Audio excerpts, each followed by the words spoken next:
আসসালামু আলাইকুম এভরিওয়ান। আমি আজকে আপনাদেরকে লাউ শাক দিয়ে ইলিশ মাছের মাথা দিয়ে রান্না করে দেখাবো। এখানে আমি লাউ শাকটা ধুয়ে পরিষ্কার করে নিয়েছি, একটা ঝুড়িতে নিয়ে নিয়েছি। এখানে একটা ইলিশ মাছের মাথা আমি ছোটো টুকরা করে নিয়েছি, একটা আলু কেটে নিয়েছি, একটা টমেটো কেটে নিয়েছি, আধা চামচ রসুন আদা বাটা, আধা চামচ রসুন বাটা, 4-5টা কাঁচামরিচ আমি এখান থেকে মাঝখান থেকে কেটে নিয়েছি, একটা পেঁয়াজ কুচি করে নিয়েছি 1 চামচেরও কম হলুদ গুঁড়া, কাশ্মীরি লাল মরিচের গুঁড়া, ধনিয়ার গুঁড়া, জিরার গুঁড়া সবই একই মাপে আছে।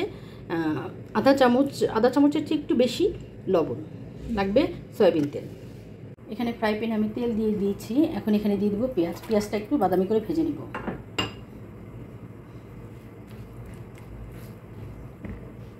পেঁয়াজটা ভাজা হয়ে গেছে। এখন এখানে আদা বাটা, রসুন বাটা এবং এখানে 2 চামচ পেঁয়াজ পেস্ট দিয়েছি। পেঁয়াজ পেস্টটা ভেজে নেব এবং সাথে মশলাটাও দিয়ে দেবো। মশলা দিয়ে এই আদা রসুনের সাথে ভালো করে ভেজে নেব, মশলাটা কষিয়ে নেব।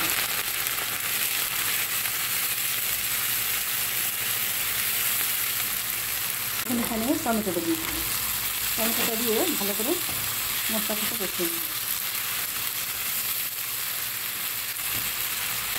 এখন এখানে দিয়ে দেবো মাছ এবং আলু। এখন মাছ আর আলুটা মশলার সাথে ভালো করে কষিয়ে নেব। এখানে সামান্য একটু পানি দিয়ে দিয়েছি যাতে মাছটা ভালো করে কষানো হয়ে যায় আলু এবং টমেটোর সাথে। এখন এই পর্যায়ে লাউ শাকটা দিয়ে দেবেন।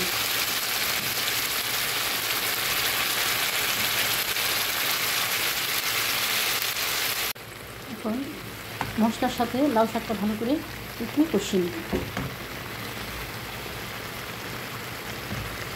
লাউ শাক থেকে যে পানিটা বের হবে শাকের সাথে এই মশলার সাথে এবং আমি শাকের সাথে ভালো করে কষিয়ে নেব, পরে পানি ব্যবহার করব।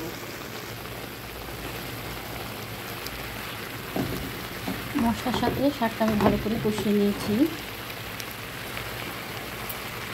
এখন এখানে আমি পানির ব্যবহার করব, পানি দিয়ে দেব, একটু ঝোল ঝোল হবে এই রেসিপিটা। পানি দিয়ে দেবো। এখন এটা একটু একদম পর্যাপ্ত পানি দিব যাতে এটা সেদ্ধ হয়ে যায় সুন্দর মতো এবং ঝোল ঝোল রেসিপিটা থাকে।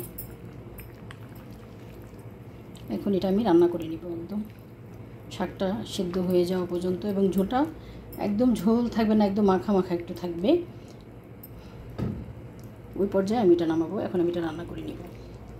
এখন লাউ শাক ইলিশ মাছের মাথা দিয়ে রান্না আমার কমপ্লিট হয়ে গেছে। এরকমই একটা ঝোল ঝোল রাখবো। হয়ে গেছে আমার রেসিপি, আমি আপনাদেরকে সার্ভ করে দেখাচ্ছি। হয়ে গেছে আমার ইলিশ মাছের মাথা দিয়ে লাউ শাকের ঝোল রেসিপি।